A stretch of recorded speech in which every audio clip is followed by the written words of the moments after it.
Okay, we're live. Hi, this is William Ramsey. Welcome to William Ramsey Investigates. On today's show, I have a returning guest, a very special guest. His name is Nils Grevillius. He has a long name, and it is two I's, two L's, Grevillius. And he's just published, if you're watching this on my 3 YouTube channels, which I got back about 6 months ago.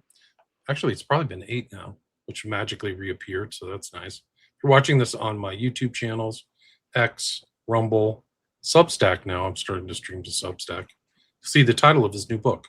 It's a great new book. I read through it yesterday as well. The Last Lawman, True Stories of a Private Detective. And then you'll see his full name there.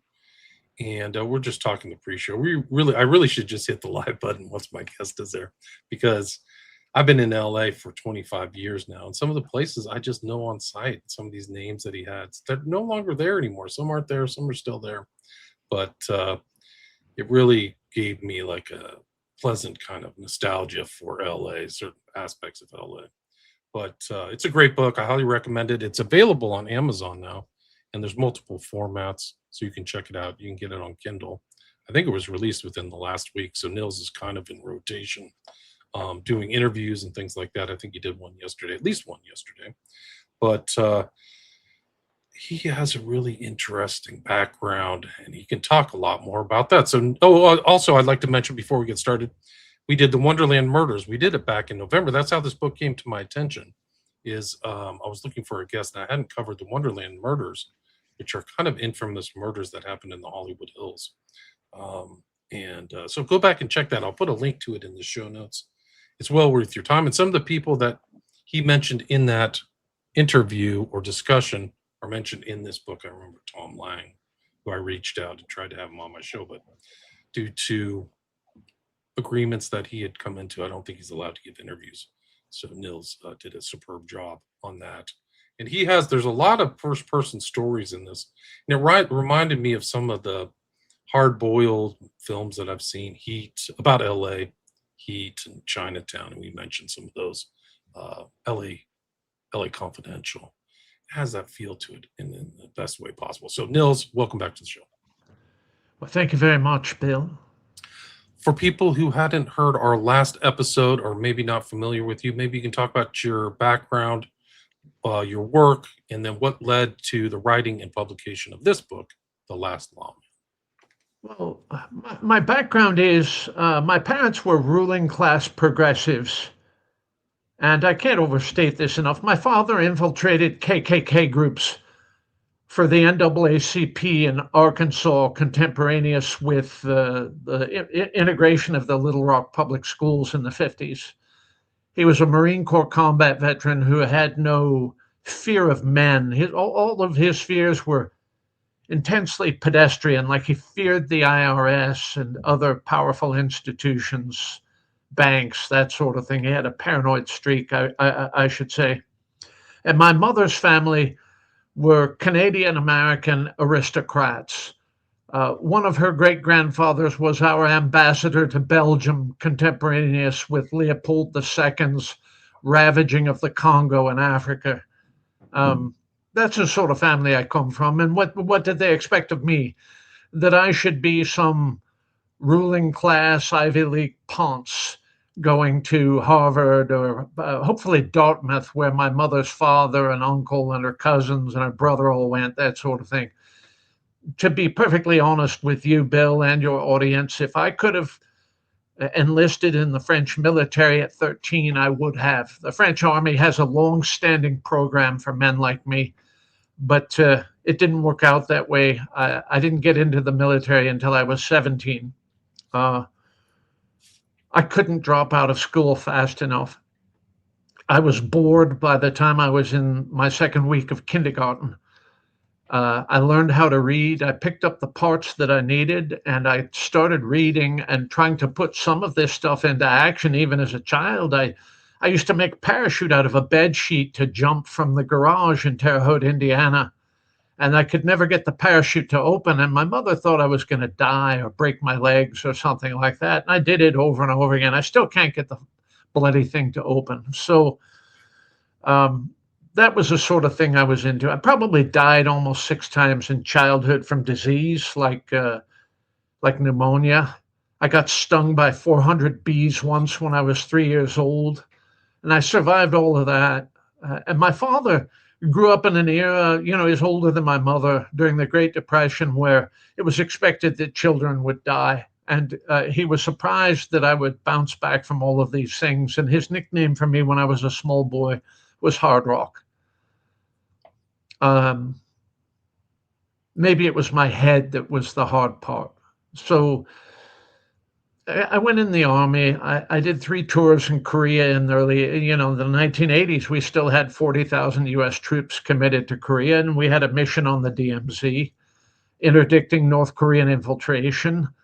And then I got recruited to counterintelligence almost by happenstance. I was the case contact investigator for our brigade VD clinic, and I was the only one who never took bribes. So I got polygraphed regularly in that job because the bribes that Korean organized crime would offer the case contact investigators was huge. So I came to the attention of the military intelligence people, and I got recruited to counterintelligence. Now, I can't talk about counterintelligence other than in very broad terms. And Bill has read my book. He sees that I speak of things generally, but not specifically. I have my ideas about things, that kind of thing. We had 3 chains of command: administrative, operational, and the civilians. And everything is based upon secrecy. But I did learn some incredibly important principles in counterintelligence. And counterintelligence has gotten a bad name here recently with the FBI using counterintelligence assets to go after domestic political situations that they should not step into. But one of the things I learned was in conducting a background investigation of a man or a woman, you first need to identify whom they actually are. And I think the most prolific example of a failure in this process is Helen and Peter Koger. That was their British names. And their American names were Morris and Lona Cohen. And they were part of the Rosenberg spy ring. They were American communists of Russian and Ukrainian descent. And they were part of the Soviet Union's espionage on the United States during World War II. And they fled through Canada when the Rosenbergs got busted and just resurfaced under a new alias using Canadian bona fides or Australian bona fides. I can't remember. It was British Empire bona fides in England as antiquarian booksellers. And they were just a front for like a dead letter drop for Soviet espionage in the UK. So you must identify whom it is that you are investigating before you can even investigate them.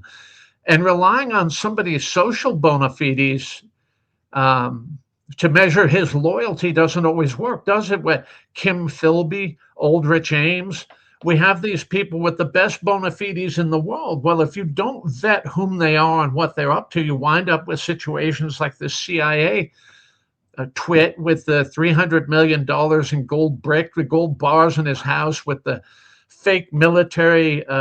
He probably doctored his own DD-214 as a Navy officer to make him look better than he was. When I was doing he lied through his whole career into his 40s or 50, yeah.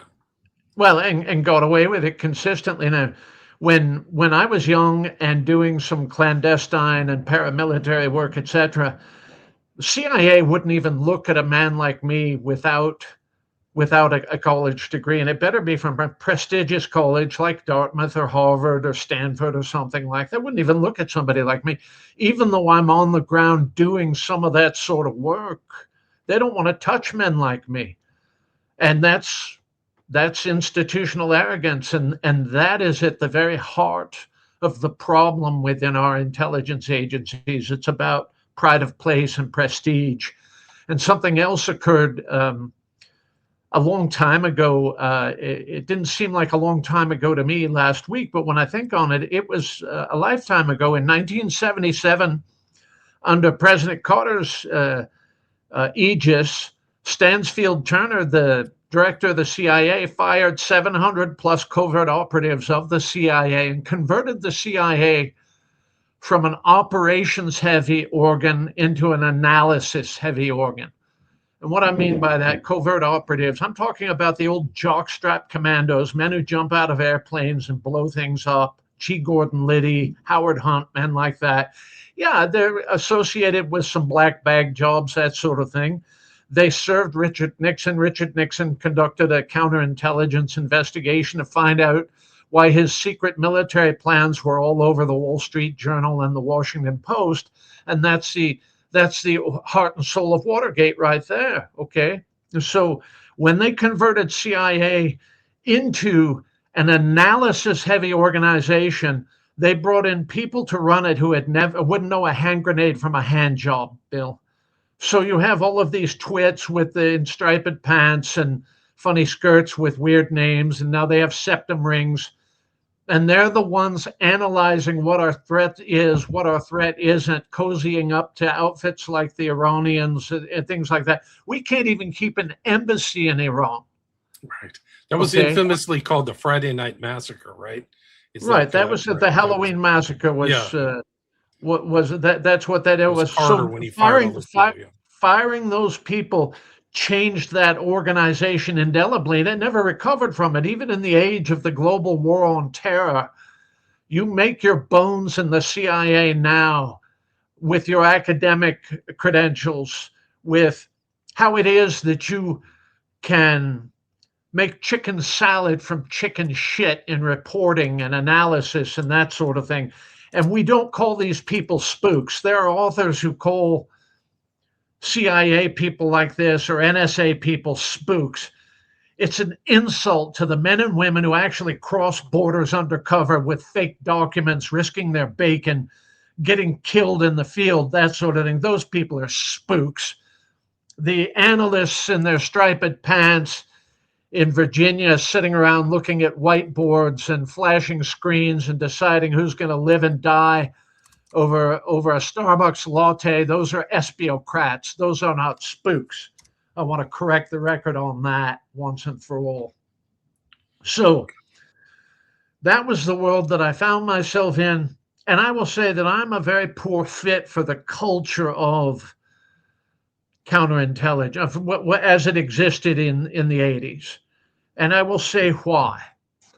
I am a square peg in a round hole, and I will not go along to get along, and I am my own worst enemy. I don't need somebody stalking me in the night with a dagger to do me in. I'll do myself in, given enough opportunity. I've done this over and over again. So I had to make changes in my life that arose of me going into the Pinkerton service after leaving the Army, doing various contracting things, this and that, onshore, offshore, whatever, surveillance, protective work, black bag jobs, identifying people making threats, vetting people who came seeming to have things that were important that turned out not to be so important, and maybe the object of it was something else.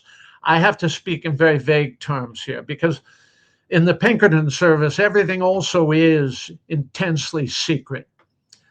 I will say to your audience that the Pinkertons, as of 1988, 1987, were using an analog method of communication predating the internet that was secure. And I will only say that it was secure. I could communicate with my bosses without somebody knowing that I was a Pinkerton agent. When I was in undercover in a couple of different capacities, I lived for months undercover on a couple of jobs. And some people wonder, well, is this dangerous work? Well, a Pinkerton undercover got beaten to death in the early 90s in Union City, California, trying to infiltrate a theft ring. So yes, it is dangerous work. Can you talk about the importance of Pinkerton and how you got that job? Because I don't think people understand the history of Pinkerton, who he was, and how it's been around for a while. It's been around for Alan Pinkerton came to the United States in the 1850s from Glasgow, Scotland. He was a labor activist in the UK, and the English wanted to hang him or, send him to Australia or something like that because he was a pain in the ass. He was he was laughing in church is the best way I can state it. And that's what Tom Wolfe used to say. So he gets to Chicago in the early 1850s, gets a look at how corrupt Chicago is, and decides to go into the detective business, having never been a cop or anything else ever before. And occasionally you hear somebody say, "Oh, well, you shouldn't do that. You're not an expert. You've never been a policeman. What would you do that for?" Well, to hell with that. If everybody abided by that, nothing would ever occur, right? Nothing would ever get done. No new discovery would, no new earth would be ever be plowed. If you listen to the fake experts, we have a problem just as much with fake experts as we do with lawyers who offer legal advice that nobody asked for. So Alan Pinkerton went into that business. He protected Abraham Lincoln all during the Civil War. He suppressed a couple of assassination plots. The army took over protecting Lincoln at the end of the war, and Lincoln immediately gets assassinated. The Pinkertons helped run down the assassins. People like to romanticize Jesse James. What was Jesse James? He was a continued guerrilla threat of the Confederacy after the Civil War. And the man who killed him was a undercover Pinkerton agent who was about to be exposed.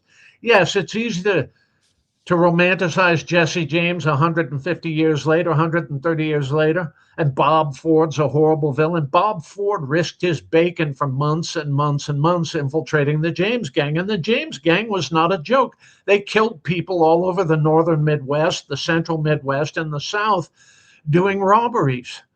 And, post offices, stagecoaches, trains, that sort of thing. It was a significant problem. So that's the Pinkertons. And then forward from there, the Molly Maguires, the Irish labor activists in the Pennsylvania coal fields who were blowing things up and killing people so that they could expand their power. Well, Alan Pinkerton had a man named Alan McParland, whom he inserted in the Molly Maguires and broke the Molly Maguires up. And then later, contemporaneous with the assassination of the governor of Idaho in 1906, McParland was the case officer when Charlie Siringo infiltrated the Wobblies. And the Wobblies aren't understood anymore. They were communists, Jacobins in the labor movement. Before even the Russian Revolution, we had the Wobblies in this country. The anarchist who assassinated William McKinley was a Wobbly. Wobbly, wow. Okay. I bet 9 out of 10 Americans haven't even heard that name.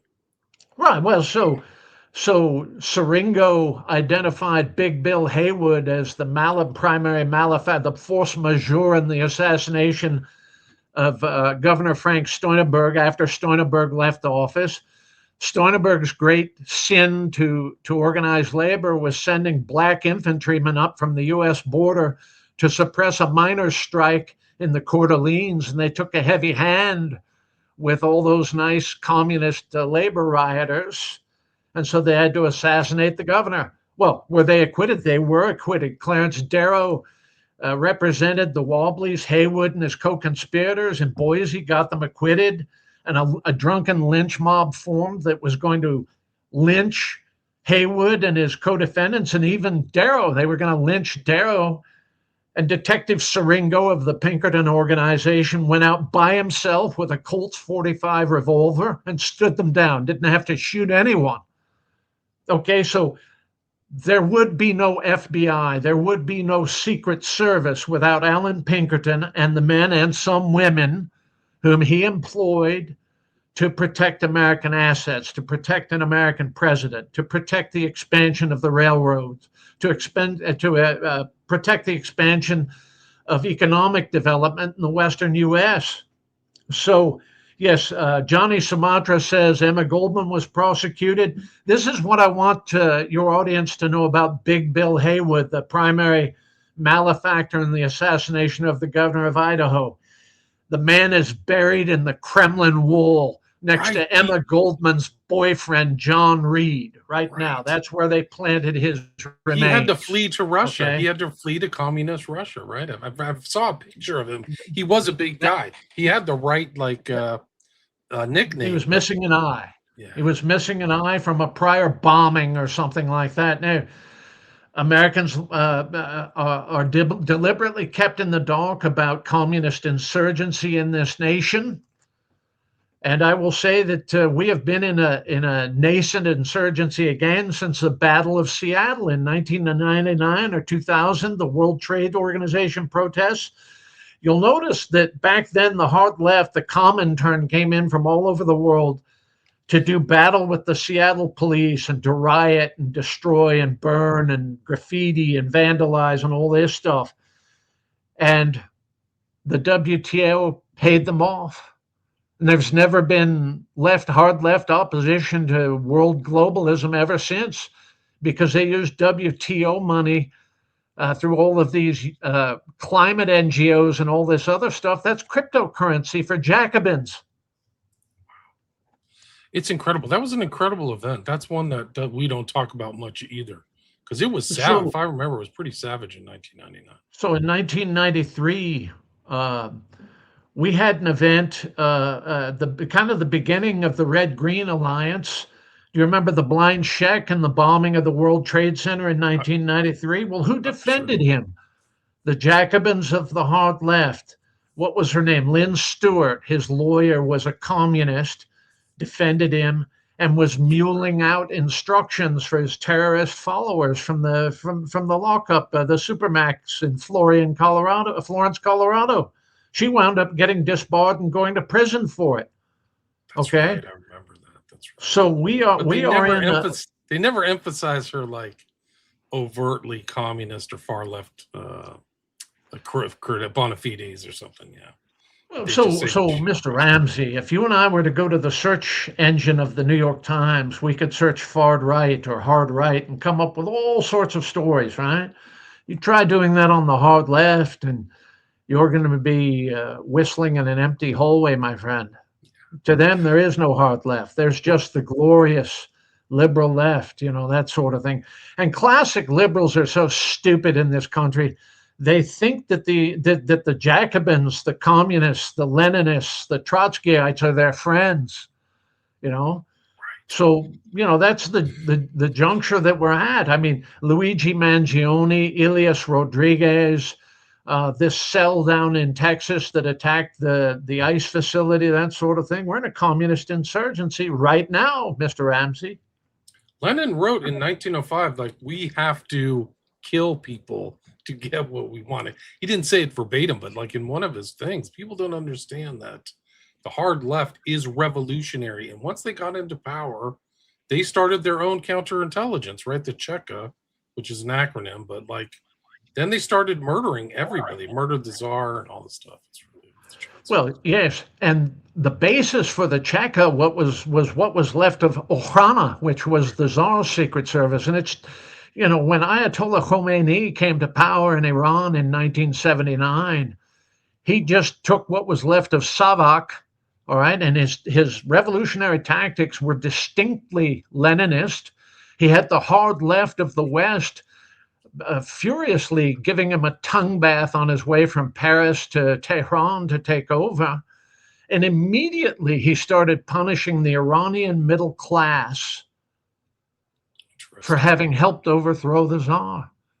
Without the Iranian middle class, he wouldn't have had a revolution. It's just like in Cuba. Batista would never have been overthrown without the Cuban middle class being bum rushed, swindled, and defrauded into believing that Batista was somehow corrupt in a greater sense than the communists were. Okay, anybody who thinks that Iran is not a threat to the West is a fool. All right. Getting back to the CIA, I want to point something out for your audience.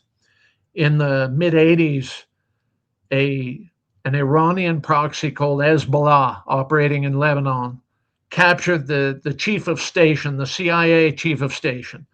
And he was not one of these idiots in striped pants with an Ivy League degree, sipping Dom Perignon and speaking Esperanto with communists. His name was Bill Buckley, no relation to William F. Buckley. The man was a Green Beret. He served his country.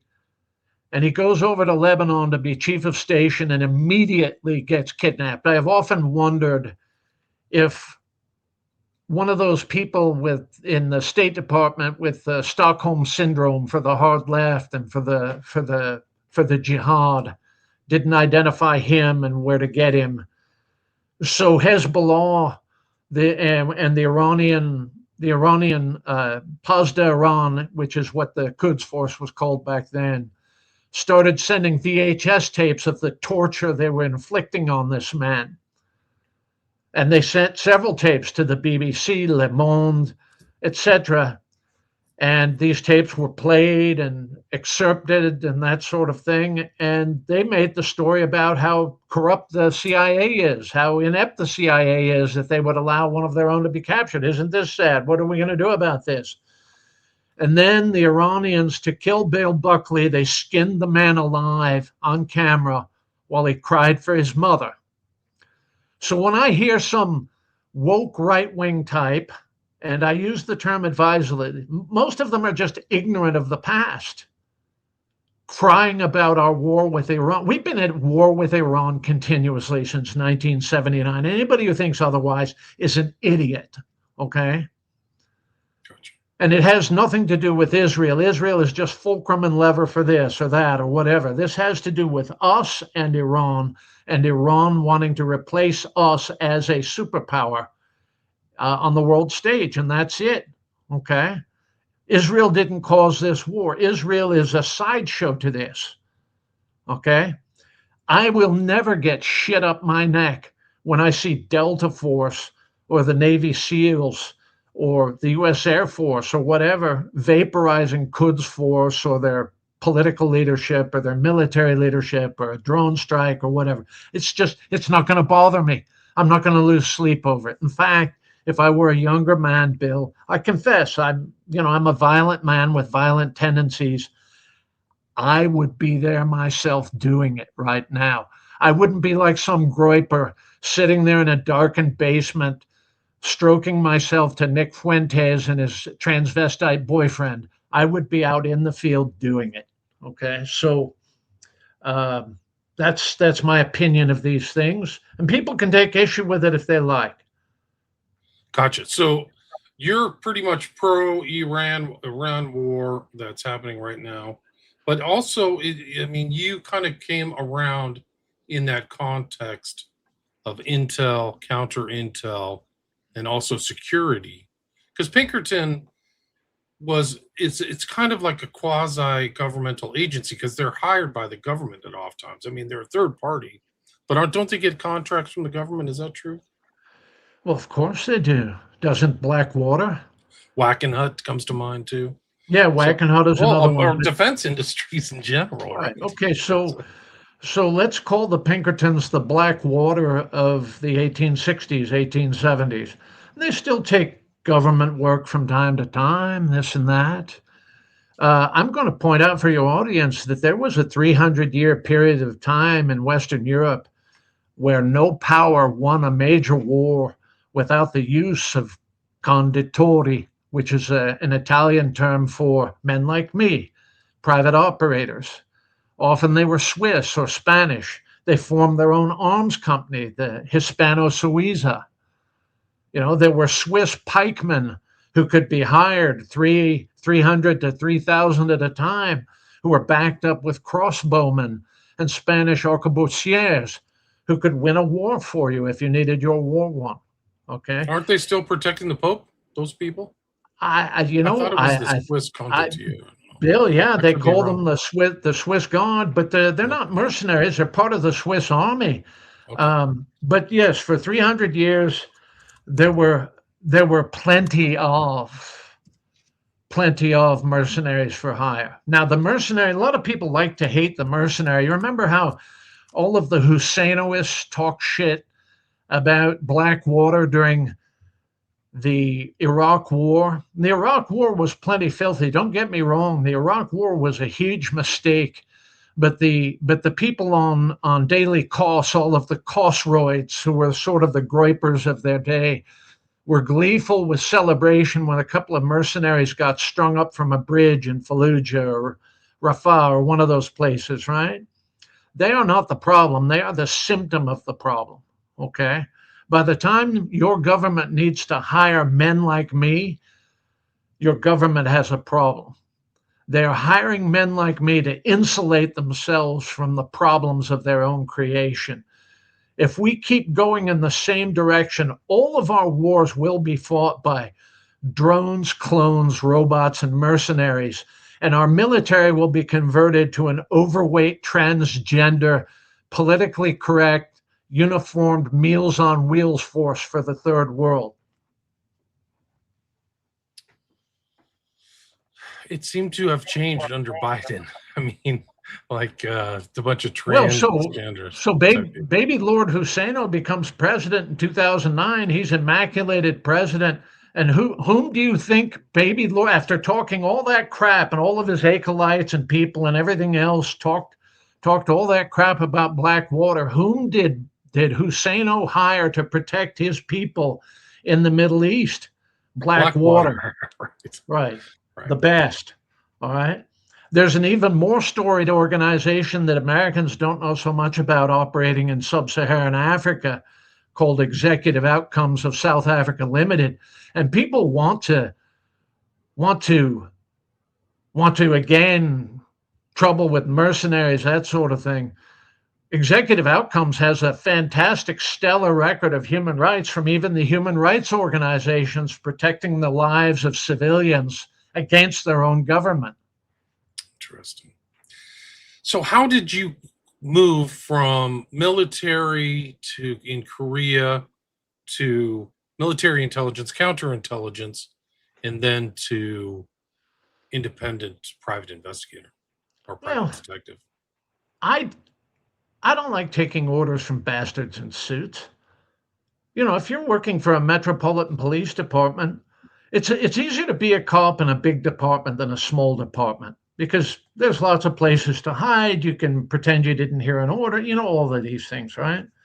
I saw the Rodney King riots in 1992, didn't I? And I was protecting commercial property in the garment district from the rampaging Jacobins of Los Angeles, while the people running the city looked the other way and used the police force to protect the political people, while the middle class got hosed. You know, the small business guy, whether he's Korean, whether he's American, whether even illegal aliens lost their businesses in Los Angeles, while the local media, particularly the hard left media like the LA Weekly, absolutely celebrated these riots and called it a civic uprising. He celebrated them in 2020 too. Right. George Floyd, same stuff. So this is not new. Okay. So I decided I was in Berkeley. I'm just sorry to interrupt, but I was in Berkeley at the time. I saw them firsthand. There were like gangs of groups going up, beating up people, sending them to the hospital. And some of those businesses did not survive it. Like they were just ransacked. So no cops to be found at all. People were murdered, and the political class absolved themselves. You know, they changed police chiefs, and they hired they hired a politically correct chief of police who couldn't even pass the post exam in California to be their chief of police. And you just got O.J. Simpson and the acquittal of O.J. Simpson, and then the acquittal of Robert Blake, and that's what things continue to pace. And my business grew rather handsomely. People needed to be protected, and people want to ask, does Nils only work for the wealthy? Not always. Sometimes I work pro bono. I have plenty of people who are blue collar as hell who need help. And sometimes it's something very simple. I'm going to give your audience a great example. And it is this. If Bill Ramsey lends his car to his brother-in-law, and his brother-in-law doesn't really intend to return it, and even says in a letter that he mails the next day, I have no intention of returning your car, Bill, go to hell. Bill can't go to the LAPD and say, LAPD, my brother-in-law, he's a terrible man. He borrowed my car with the intention of never returning it to me. Will you please put it in the system as a stolen and recover my, $50,000 BMW? Or even what if it's your $20,000 beat up Toyota work truck with your tools in it?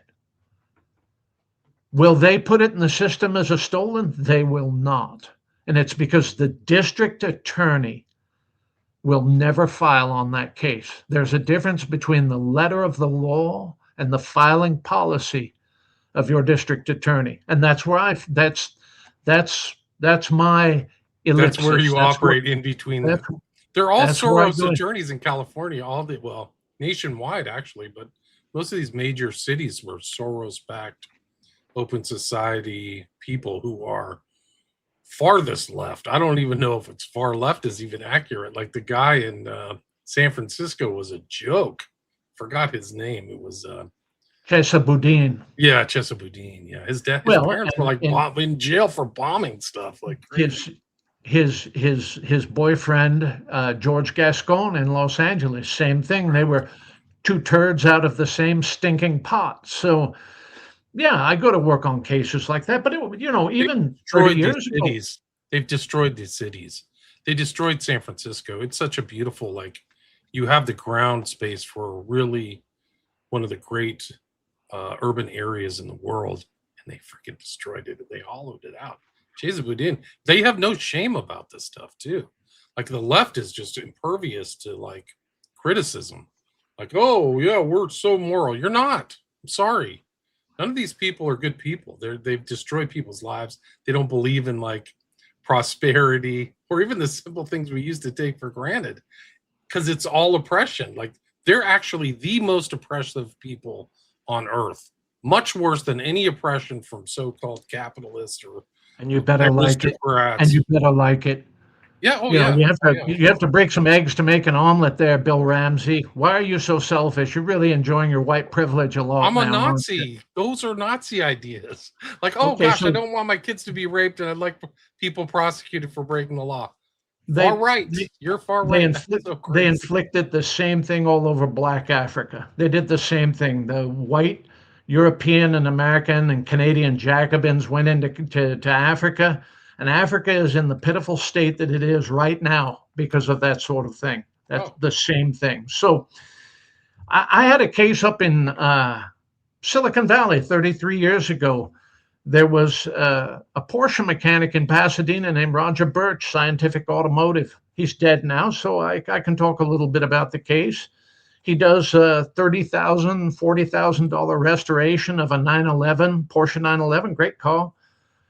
His client, his customer is a very well-connected left-wing so-and-so up in the Silicon Valley, okay? And so he lets the guy drive the car. The guy had paid him about half or 2/3 of the fee to restore the car, lets the guy test drive it before collecting it, and the guy just drives the car away. And so Roger comes to me and says, what can we do? And Roger was smart. He made an extra set of keys for every car in the shop. All right. So I got a buddy of mine to drive me up to Silicon Valley to find out where this guy lived. And I took the car on a Sunday afternoon. I took that Porsche 911, Bill, and I drove it at 108 miles an hour down the Grapevine back to Pasadena. I made it from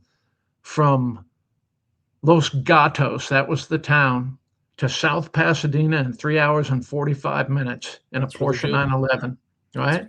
And I put that car right back in Roger Birch's lot. And Roger Birch called him on Monday and said, when are you going to pay the balance of your bill and come and get your car? And he had put the car into the system as a stolen, okay? And the Los Gatos police, the Santa Clara County Sheriff, called Roger Birch, and Roger Birch said, I don't know what the hell the man is talking about. I've got the car right here. He just owes me a few $1,000s. I think, $20,000 is the last bit of restoring this car. I've got it right here. Nice. And so what are the more powerful laws? Customs are far more powerful than any codified or case law. True. Because customs regulate, this and that. That's the unwritten laws are based on That's custom. our culture. Yeah, a lot of the laws are based on customary stuff. Okay, so just like if you want to change about custom bounty hunters or something is a classic example of customary laws that have become law. Right. You mentioned the case. I forgot it offhand, but the case that caught, the Supreme Court case, I forgot it. Taylor versus Tainter. There you go. Um, so unwritten rules are often far more powerful and enduring than the written rules. It's like when you're in school and Bill Ramsey is the big bully in the school. If you go and tell the teacher, Bill Ramsey beat me up on the playground, Bill Ramsey loses respect for you. The mates, the other kids you're playing with, they've lost respect for you. The teacher thinks you're a punk, isn't going to do anything for you, right? So, what's the unwritten rule? Even if you're going to lose the fight and get suspended or something, you go get the first big heavy object you can find, like a chair, and you break it over Bill Ramsey's head in the third grade and beat the before he can recover from it. You try to beat him up. Maybe he's going to beat you up. He's a bigger, stronger kid. Bill Ramsey's a tough guy, right? But Bill Ramsey got clocked over the head and he didn't expect it.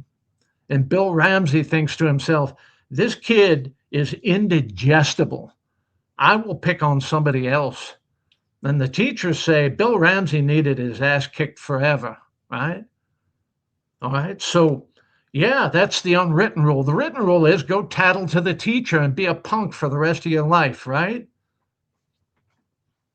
Here's the unwritten rule. If you go to jail, the first guy who braces you in jail is probably the snitch. So you just keep your cool if you go to jail. Now, I haven't gone to jail yet. I've had to be in jails interviewing inmates. I've interviewed inmates, convicts, parolees, that sort of thing. Some of them will give you amazing bits of information, but the most amazing thing of all is the context of it. They live in an intensely codified society where their rules are exclusively unwritten and they're ruthlessly, rigidly enforced. And there's a form of manners that your typical guy or woman couldn't put up with. And what are the manners? You look people in the eye. You don't pick fights that you can't win. You don't put your hands on another man's equipment. You don't put your hands on another man's mess tray. You ask permission, that sort of thing. And if a man's having a hard time, you do what you can for him. It's sacrifice and accountability. Now, some of the men in prison, of course, are going to be psychopaths. They don't believe in sacrifice and accountability. All right? But sooner or later, that prison hierarchy takes care of the bad men. Mexico is the same way. I've seen article after article in the Los Angeles Times, San Francisco Chronicle, San Diego Union Tribune about what a great society Mexico is. They don't have a death penalty in their prison system. The hell they don't. It's a DIY. If you're supposed to die in Mexican society for some crime you've committed, I guarantee you the Mexicans will make sure you die. They'll get you in prison, right? I mean, that's kind of one of the interesting things about your book. This isn't like an abstract book written by somebody in a oxygen deprived ivory tower. Like, you've literally been on the street, man, like foot to the asphalt, so to speak. Like, you've seen a lot of stakeouts, a lot of conflicts, a lot of jobs maybe you didn't talk about or still secret, or names won't be named, so to speak. But you've been doing this for a while. Secrecy is the coin of the realm. I got my license June 20th, 1992. The Rodney King riots were in March of 1992. And I've seen case after case after case, client after client after client. And I've come to know the bar very well in California. When I say the bar, I mean lawyers. Yeah, sure. I mean, civil lawyers, criminal lawyers, bankruptcy lawyers, creditors' rights lawyers, things like this, right? They're great clients. They're always in a position to send you more work, but you're only as good as your last case, and that's how it should be, right? So lawyers make fantastic clients.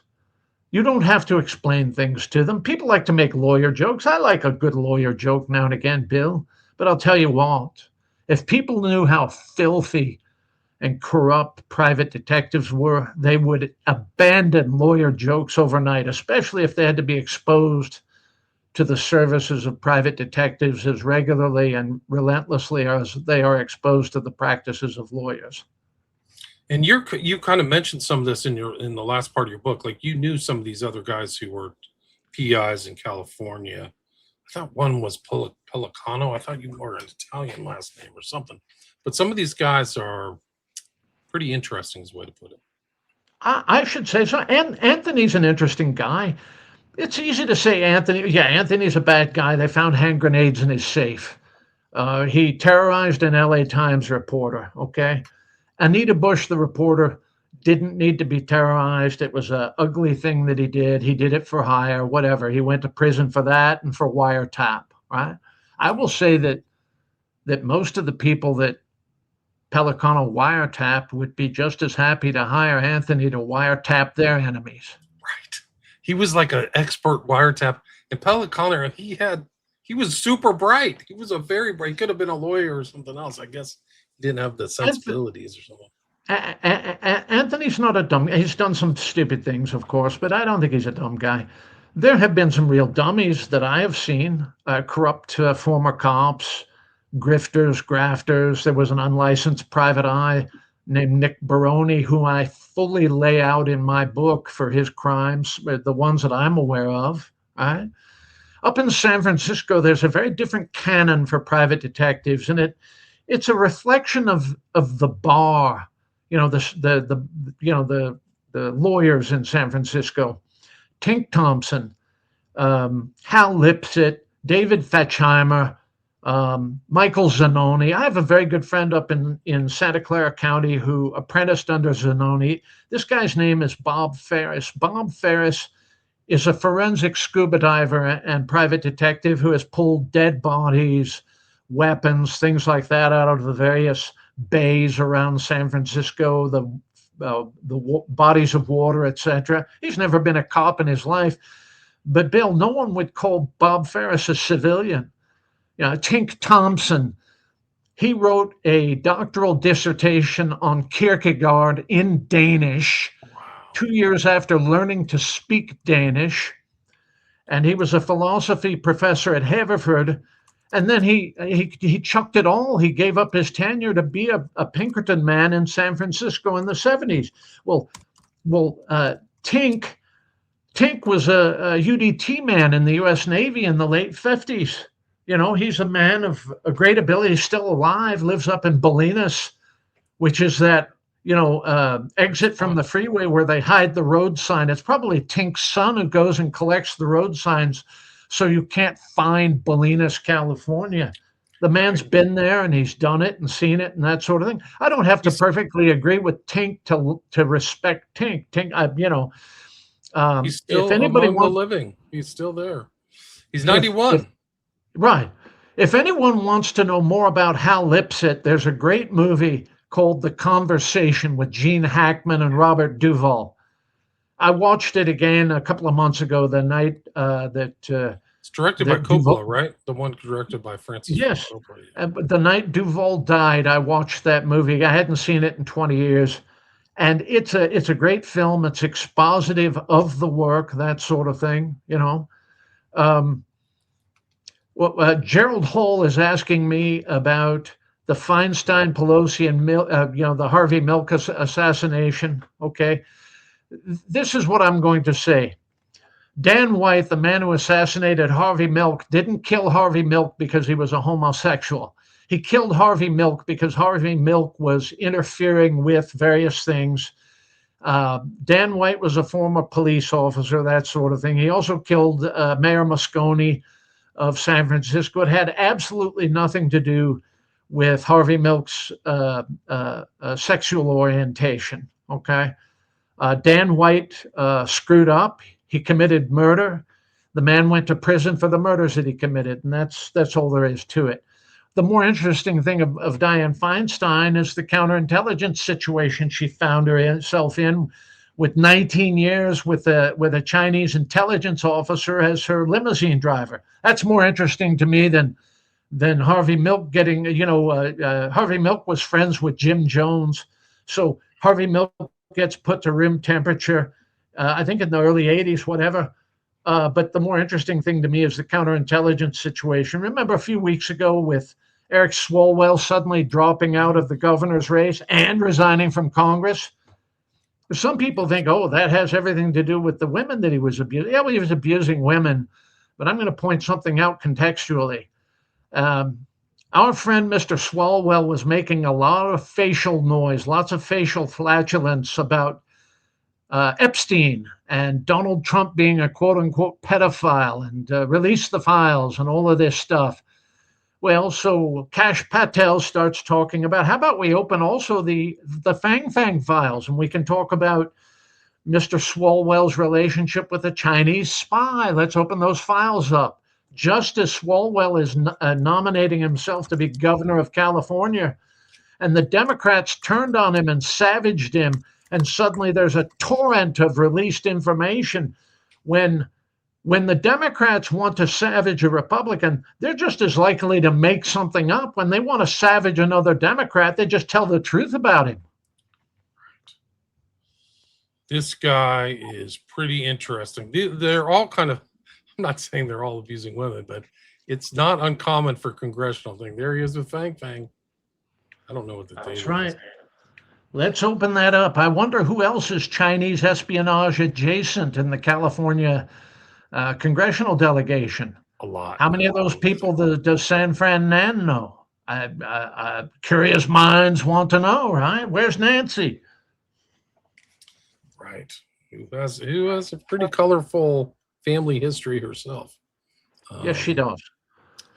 I can tell you, I'll tell you one. You'll like this. I won't name a name, but I'll tell you one.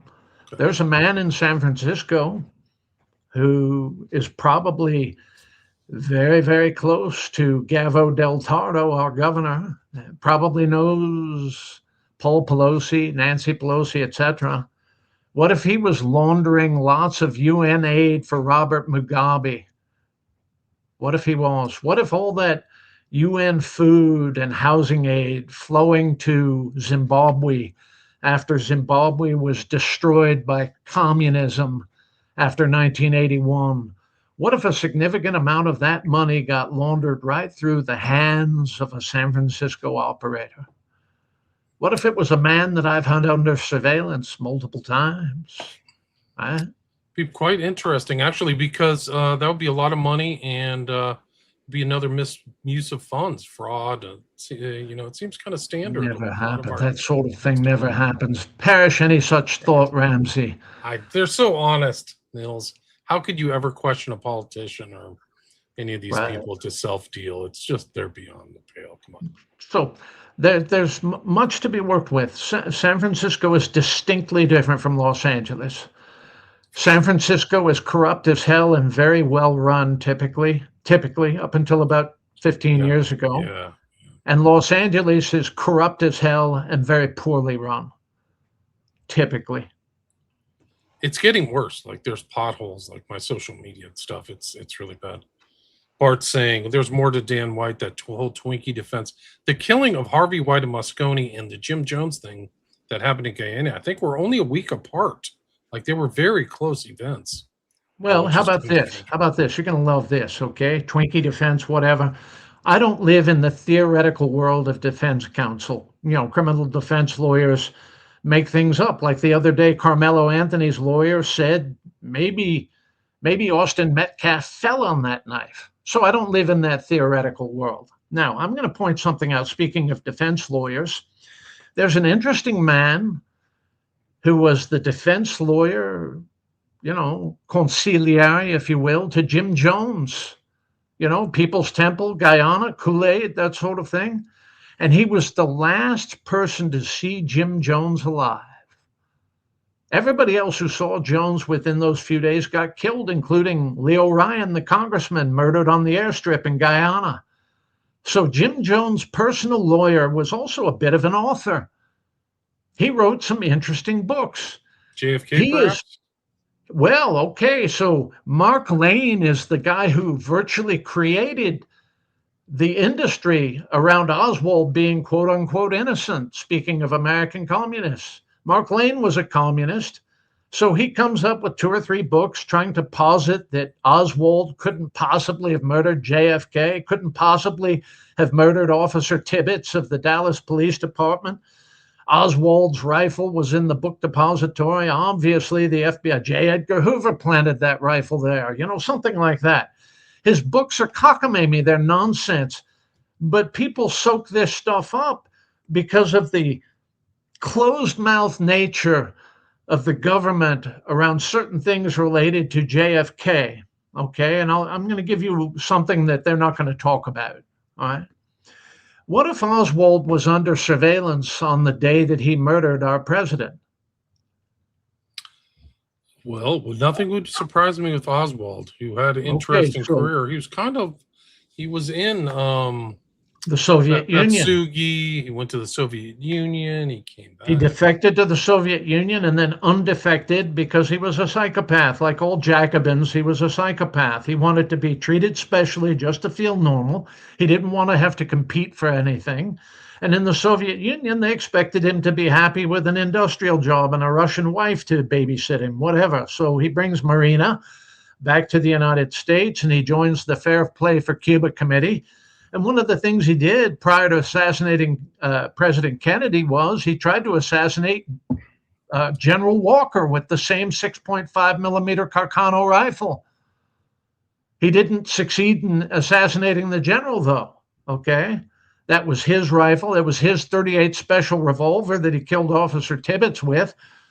So Oswald goes to Mexico City. Oswald meets with the Russian embassy staff, the Cuban embassy staff. He says he's going to do something great for Cuba, that sort of thing, right? So Oswald goes back to the United States. Our intelligence agencies were aware of Oswald meeting with the Russian embassy, the Cuban embassy. He was under surveillance there. Why wouldn't he be under counterintelligence surveillance here? So what if Bill Ramsey and Nils Grevillius are running an operation for James Jesus Angleton, head of counterintelligence at CIA? And Angleton takes an unwise gamble and thinks because Oswald is a goof, he's 24 years old, he's never succeeded at anything.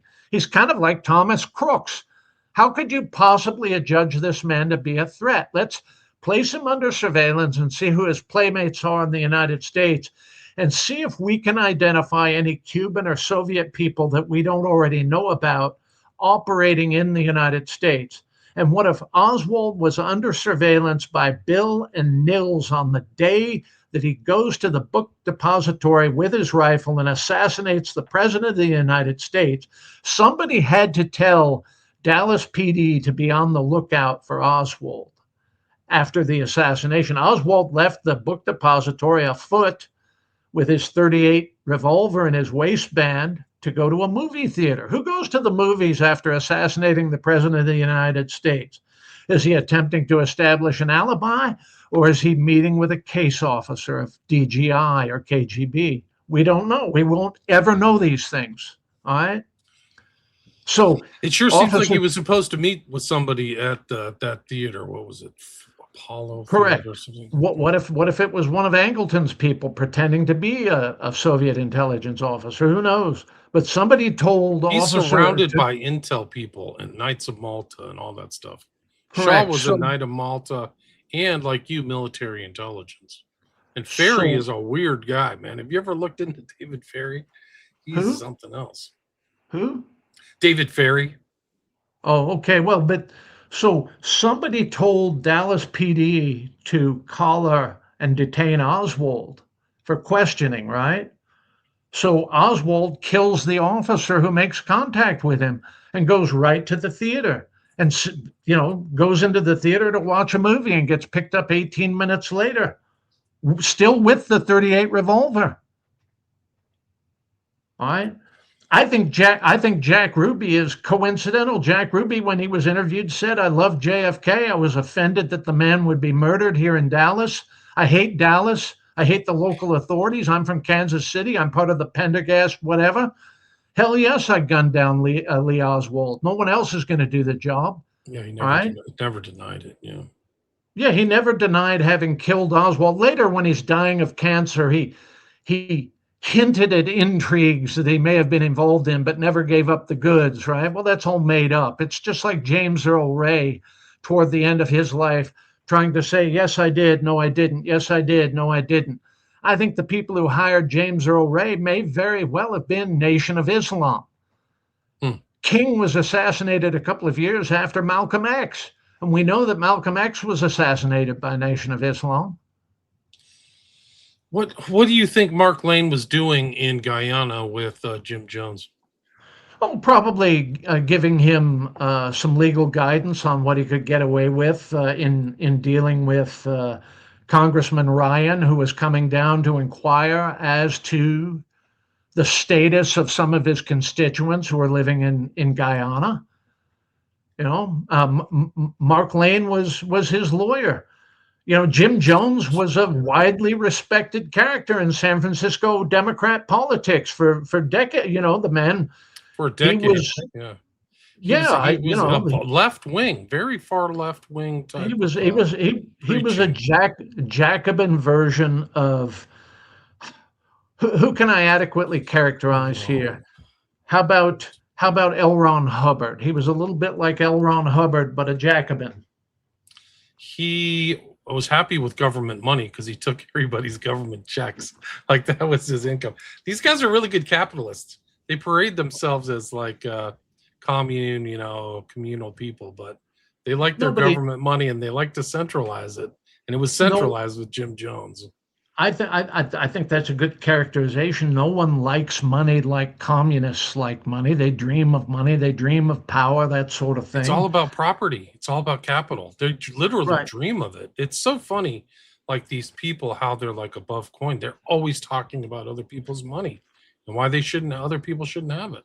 It's incredible. Like I went to Berkeley, so I saw communes and stuff and all these other places. Like they were dysfunctional as hell. They don't function. There's always freeloaders. There's like 2 guys who are real believers, and then there's like 8 people smoking weed and not even working. And they're like, Bob, you're on the list to do the dishes. Oh yeah, I'll do it tomorrow. It's so funny. Well, they always have tapeworms hanging around in the, so. It's so funny. I knew from very beginning that the whole communist ethos, and really, it's really closer to Animal Farm, the real honest to God, like Bolshevik communism. Like you are going to work, and if you don't, we will send you to the gulag or we'll kill you. It's like you'll be liquidated. This is worse than the aristocracy. Holy smokes! So Jones is perfectly emblematic. Every single utopian socialist movement is ultimately a death cult, and what attracts people to those is they do not want to compete. They hate competition. Okay. I can't overstress this enough. They have the mentality of 3rd graders voting for Santa Claus. Okay. This is why they were so offended by the January 6th, riot in the Capitol, if you want to call it insurrection. It's an insurrection. Our democracy was at stake, Nils. Well, okay. To them, that's a full frontal assault on Santa Claus Toy Factory is what that is. I once attended the Iowa caucus with my then Democrat wife, okay, in 2008 when Husseino was about to get nominated. And it was like a party. I mean, it was a carnival. Well, they were talking about how they were going to get health care and, 18 months, maternity leave, even the women, things like that. That's what they were prancing around about. They were going to defang the Pentagon and make all of that money go into, transnormative poetry libraries and all of this stuff. It's all about the jack. It's as we just said, as you said very capably, they know money better than you and I do in a way. They're really, case in point is Bernie Sanders. He's one of the greatest capitalists in the country. He just decided he was going to make his money through the government. Like he has 3 luxury houses, Ferrari, all this stuff. Like he's done great. Like a capitalist would be envious of his acumen. And then he gets up, and part of it is the grift. It's the Jim Jones grift, and somebody's always been I, pressed and I offended am and all I this am stuff. not a communist. I am a Democrat communist. There's a very Yeah. important distinction, you know. He's I really admire him. I actually do. Like people who are that clever and can run their scam for as many decades as Bernie Sanders. You have to tip your hat to it. And so I have a friend who's a kind of a school teachers union activist, a leftist. I love the guy. He's a cartoonist also, a good friend. He thinks Bernie Sanders should run in 2028 for president, whatever. I pointed out to him on Facebook that Bernie Sanders stands a greater chance of getting the Republican nomination than he does the Democrat nomination. The party that claims to protect democracy and hate the electoral college uses an electoral college called superdelegates to filter out people like Lexi Banana and Bernie the Communist. It's incredible. I mean, it's really something else. The book, The Last Lawman. I mean, you cover a lot of different stuff. Like you've seen all of these kind of frauds and scams really at a surface level, like not looking down from somewhere else, like confidence men, missing persons, fraudsters, fake land titles, skipping on bonds, just all. I mean, just really seen all this stuff for decades, right? Yeah, I talked a bit about a more modern crime of confidence called pig butchering, which is the government's argot for when you get swindled on social media, let's say. Some unbelievably hot Ukrainian bikini model contacts me at the age of 63 on Messenger and says how interested she is in me, and then asks me to immediately switch to Signal or one of the encrypted apps so that we can talk about my stock portfolio, how much equity is in my house, and how eager she is to strip down and be my girlfriend forever. Right. And then let's say I'm dumb enough to fall for all this and I make some sort of crypto investment or something like that, and the money flies away, grows wings and flies away. And then I call the FBI up and I say, you know, I made this crypto investment involving my Ukrainian girlfriend who will no longer talk to me. And I thought Ukrainians were our allies. I mean, Joe Biden said how important they were. Nancy Pelosi, Eric Swalwell all said how important our Ukrainian allies are. Will you please help me get this money back from my Ukrainian girlfriend? They won't even take a report, Bill. Okay. This is what they call pig butchering. And the reason they will not is because they think you deserve it. You were hiding that money from them. So you deserve to get hosed by and it's some Nigerian sitting in a internet cafe in Ghana or Lagos or something like that, wearing a headset, high-fiving the guys to either side of him that he finally convinced somebody after 5,000 efforts to give him enough money to live very comfortably in Nigeria for the next 7.5 years. Okay, that's all that is. He might even be using U.S. intermediaries, and they won't go after the U.S. intermediaries. It's incredible. Like there's so many scams out, and they didn't exist like they do today. Like it's almost accelerating or compounding or something like that. It's just off the charts. What's happening? Nils, we are past the 60-minute mark. We talked in the pre-show a little bit about your interest in fictional kind of hard-boiled fiction, Dashiell Hammett, Chandler, things like that. I mean, is it interesting to kind of see your profession portrayed in films like Chinatown or in fiction like that, or by those authors? Well, Chinatown is thin fiction. Yeah, the context of the water director involved in a fraud for land, that sort of thing. It's sort of a send-up of William Mulholland, who never swindled anybody out of land. But the context of it is very illustrative. When I knew Robert Towne, the man who wrote Chinatown, and his subject matter expert who helped him craft that screenplay was a man I also knew named Fred Otash. Otash was a private detective in the 50s, 60s, 70s, and Otash was our subject matter expert on wiretaps when I was a Pinkerton man. He was running private wires in the 50s. He wiretapped Marilyn Monroe for the Kennedys, that sort of thing. He used to titillate Milo Spiriglio with the stories he had. Milo wrote books about Marilyn Monroe. Milo was sort of a private investigator around LA, but Fred Otash was the real deal. When I was a Pinkerton man, sometimes we'd have one where we had to find an illegal wiretap at a client's office or something like that. In the days of analog switching equipment, before digital switching equipment, men like Otash were ace, and he would tell me what ladder to get on, climb up, look for this, look for that, bring that thing down, let me have a look at it, that kind of thing.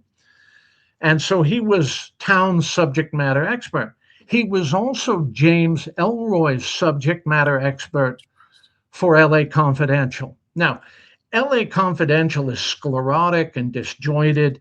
Give credit where credit is due to the men who took Ellroy's crazy book and made it into a decent film, okay? Ellroy is intensely difficult to read, his fiction is, because he's all over the map and none of it lines up properly, even at the end in most of his fiction. Ellroy's one fine book, in my opinion, is My Dark Places, which is his book about the murder of his mother and the investigation he conducted with the sheriff's homicide to try to identify her killer. And what he doesn't properly understand in his own book is that if his mother was not murdered by the same man who murdered the Black Dahlia, Elizabeth Short, then she was murdered by a man cut from entirely the same cloth, an MDSO psychopath. MDSO, what do you mean by that? Mentally disordered sex offender. Not all psychopaths are MDSOs, and not all MDSOs are serial killers, but most serial killers are MDSOs. Richard Ramirez was an MDSO. BTK is an MDSO. Ted Bundy is an MDSO. Jerry D'Angelo, the Golden State Killer, MDSO.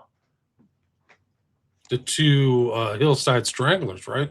You were around LA for those two, right? Angelo Buono and Kenneth Bianchi, yes, they were. Well, Buono's dead, Bianchi's still alive. Both are MDSO psychopaths.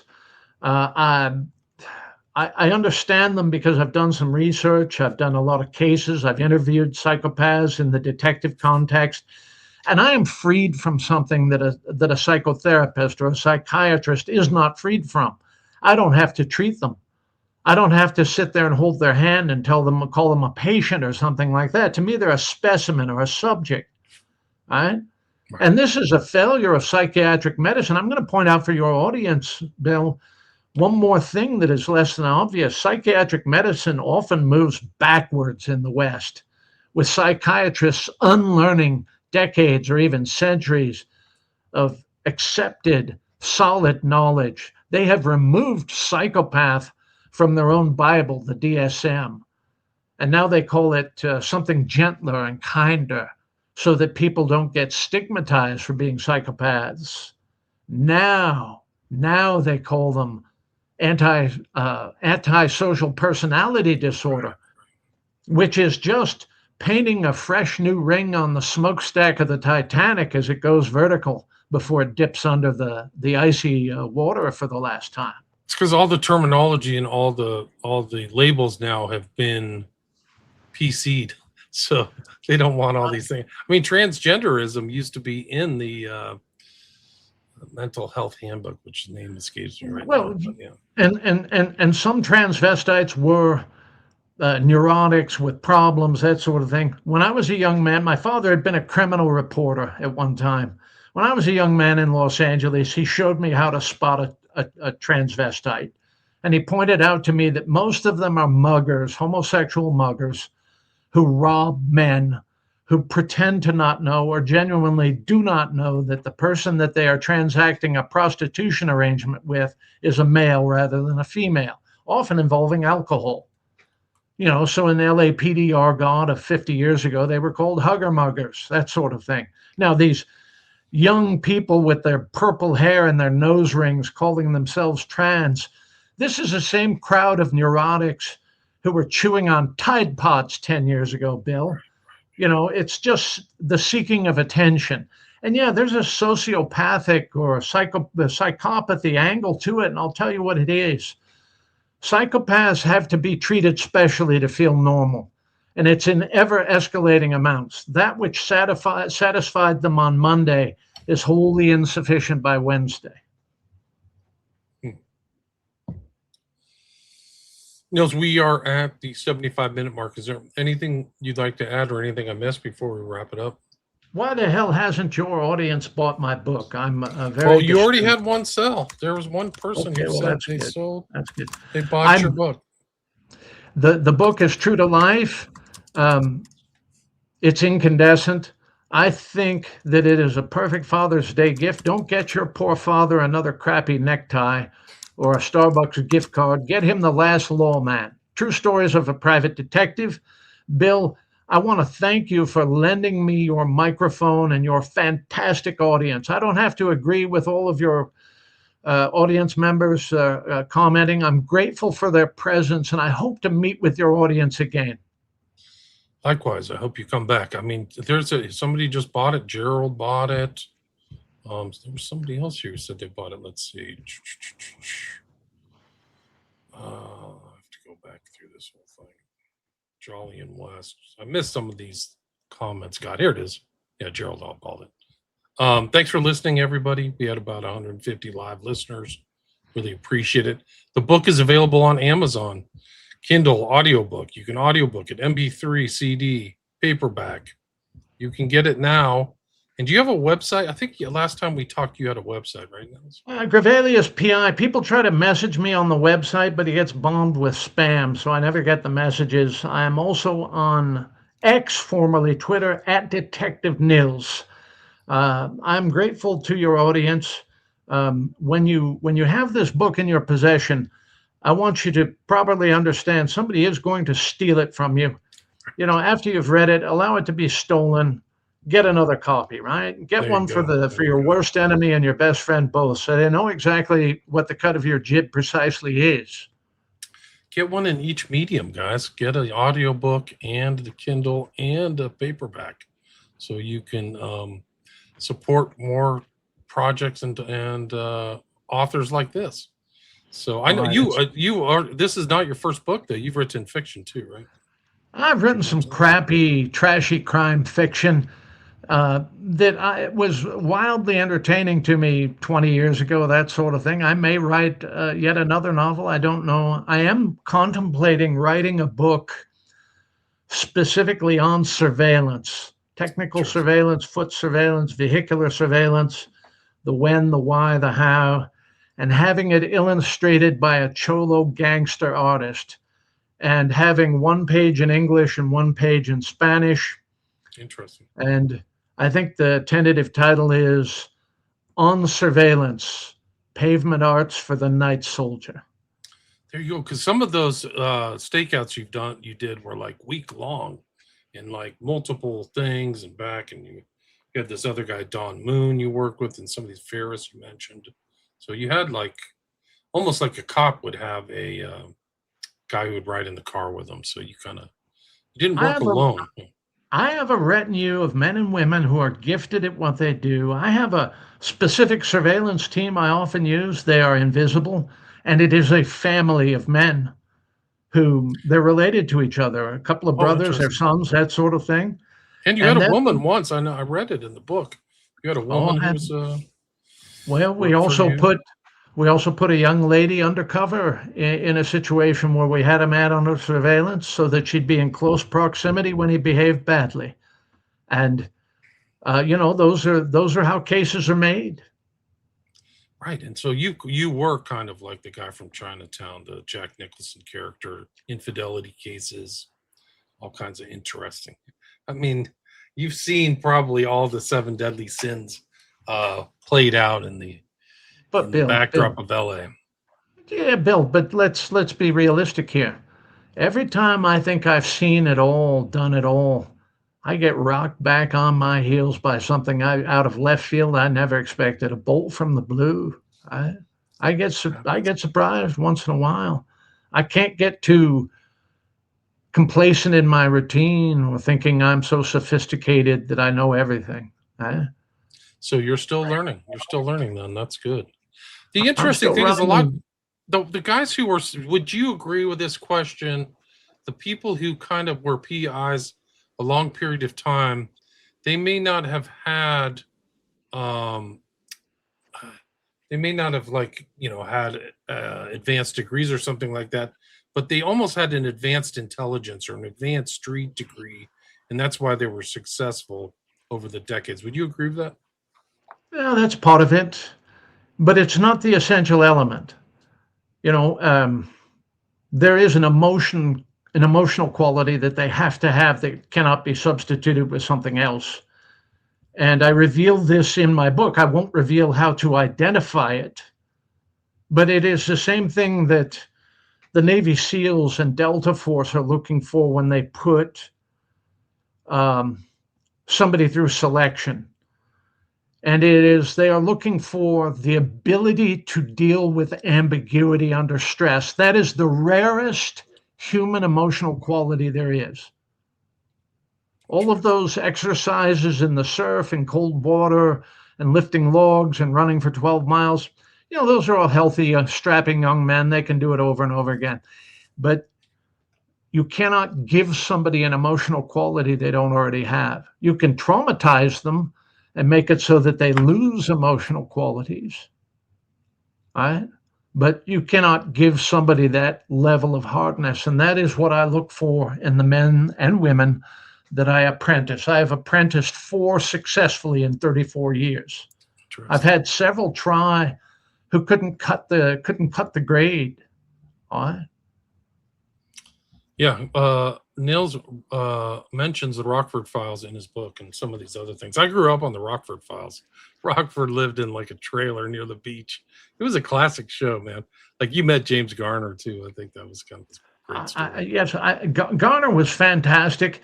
Garner starred in a film adaptation of The Little Sister, which was a Raymond Chandler book. And it's called, I think it's the name of it is Marlowe, or Philip Marlowe. And it was released in 71 or 72, and it depicts a Los Angeles that is virtually evaporated. Mr. Bardo 67, I have never looked into the Meredith Kircher murder in Perugia in 2007. I apologize. Amanda Knox was involved in that. She's made the rounds, but it's an interesting case. It's kind of hit the zeitgeist. Documentaries, books, etc., etc. Yeah, Rockford Files is good. I wonder if you could still find those reruns. They're still good, but I would watch it only without the ads. But anyway, yeah, sorry. With the snappy harmonica solo at the beginning and the gold Firebird, and he's always in like I want to call it a Glen Plaid sport coat, and nothing bothers him. The man can handle anything. Even his ridiculous friend, Angel Martin, his father is a charming old duffer. His clients might pay them, they might not. It's a fantastic show. He manages to resolve most of his stuff, in the 52 minutes of network television. It's good writing, and James Garner was a rifleman in the 38th Infantry in Korea. Okay. James Garner was a been there, done that kind of guy who had kind of a veneer to him, not a bad veneer, a good veneer, where nothing seemed to bother him, whether it was Grand Prix or Skin Game or The Great Escape or whatever. He always played the guy who was upbeat and pleasant and charming. I have seen one film where he played the heavy, and I can highly recommend it. It's a great film. It's called Twilight, with James Garner, Gene Hackman, Susan Sarandon, Liev Schreiber, and a very nude Reese Witherspoon. In fact, they have her nude at the beginning of the movie, and that's just to keep you sitting in your seat. You don't have to see that to see the whole film, okay? That came out in like 98 or 99. That's a nuevo noir that you will never forget. It's one of the best latter-day noir films I have ever seen. Interesting, because everybody would associate Twilight with this vampire fiction or whatever it is. Yeah, and the vampire films came out like a year and a half later and kind of eclipsed it in terms of title search. But if you look for Twilight with Paul Newman and Gene Hackman, you'll find it. You'll never forget it. It's that good. Really? I've never even heard of this, so I'll have to check it out. I mean, it's there. Paul Right. Newman, Susan Sarandon, Hackman, Stockard Channing, Giancarlo Esposito, and Liv Schreiber. There's James Gardner right there at the end. So Yeah. interesting. Nils, thanks so much for your time. Congrats on the new book. Great stories. A lot of stuff in there we didn't cover, guys. Check it out. Missing persons, lawyers, thieves, gypsies. So let's do this. Yeah. If you will have me on again, I'll give you 20 good minutes on Amanda Knox. Okay. Look into it. I mean, there's a lot there. Yes, There's a there lot is. there. I mean, there's a lot of speculation and politics and a lot of things on there. But it's really a saga because Amanda Kircher died and then she was put in jail, let go. There were appeals, and then there's documentaries, books, and like a little mini industry about her. But look into it and follow up with me. But again, it's Nils Grevillius, Grevillius, and the new book is The Last Lawman: True Stories of a Private Detective. Available now on Amazon Kindle, audiobook, paperback, and MP3 CD, which is unusual. I haven't seen that too often. But thanks so much for your time. Really appreciate it. Thank you very much, Bill. And thanks again to your magnificent audience. You have a lovely weekend now, okay? You as well. You as well. Stay there.